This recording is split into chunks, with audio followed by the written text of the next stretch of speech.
Now, here's the negative thing. Creativity is not a talent.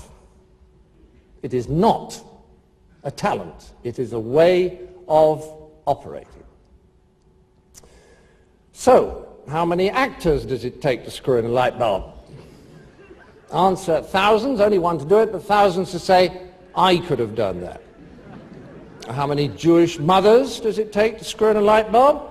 Answer, don't mind me, I'll just sit here in the dark, nobody cares about me. How many surgeons? You see, when I say a way of operating, what I mean is this. Creativity is not an ability that you either have or do not have. It is, for example, and this may surprise you, absolutely unrelated to IQ. Provided you're intelligent above a certain minimal level, that is. But McKinnon showed in investigating scientists, architects, engineers, and writers that those regarded by their peers as most creative were in no way whatsoever different in IQ from their less creative colleagues. So in what way were they different? Well, McKinnon showed that the most creative had simply acquired a facility for getting themselves into a particular mood, a way of operating, which allowed their natural creativity to function. In fact, McKinnon described this particular facility as an ability to play. Indeed, he described the most creative when in this mood as being childlike.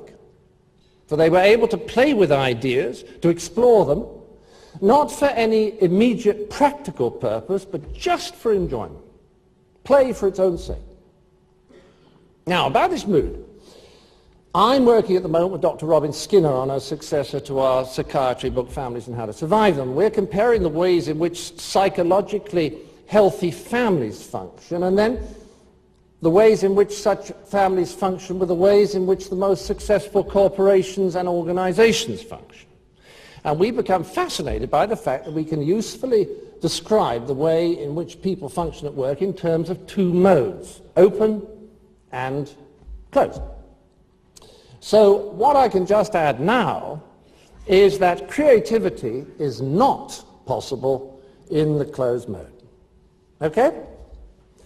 So how many American network TV executives does it take to screw in a light bulb? Answer, does it have to be a light bulb? How many doorkeepers? Well, let me explain a little more. By the closed mode, I mean the mode that we are in most of the time when we're at work. We have inside us a feeling that there's lots to be done, and we have to get on with it if we're going to get through it all. It's an active, probably slightly anxious mode, although the anxiety can be exciting and pleasurable. It's a mode in which we're probably a little impatient, if only with ourselves. It has a little tension in it, not much humor.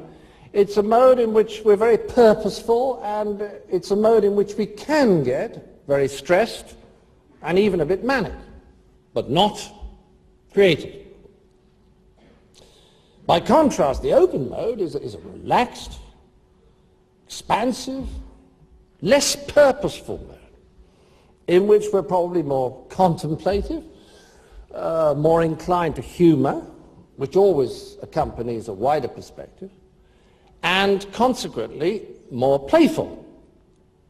It's a mood in which curiosity for its own sake can operate, because we're not under pressure to get a specific thing done quickly. We can play, and that is what allows our natural creativity to surface. Now let me give you an example of what I mean. When Alexander Fleming had the thought that led to the discovery of penicillin, he must have been in the open mode. The previous day, he'd arranged a number of dishes so that culture would grow upon them.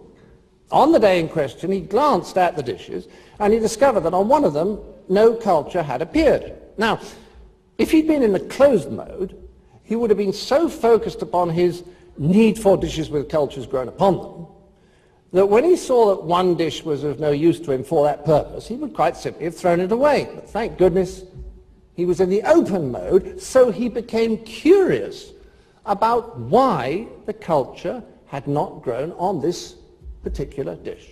And that curiosity, as the world knows, led him to the light bulb. I'm sorry, to penicillin. Now, in the closed mode, an uncultured dish is an irrelevance. In the open mode, it's a clue. Now, one more example. One of Alfred Hitchcock's regular co-writers